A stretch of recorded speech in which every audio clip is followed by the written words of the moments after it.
ว่าให้โอ้ยเนาะหายอุ้ยหลายเอ็มนะจะหายใจก่อนเอ็มเลยนะ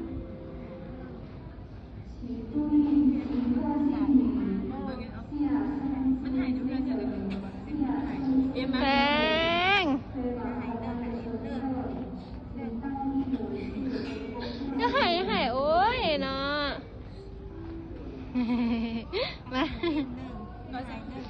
มากดเลย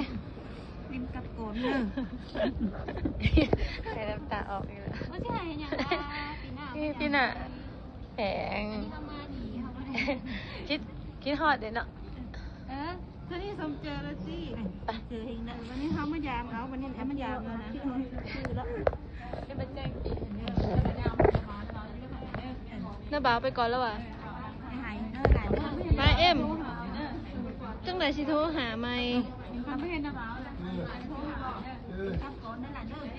เดินทางปลอดภัยเอ็มระวังเลยเสียน่ะ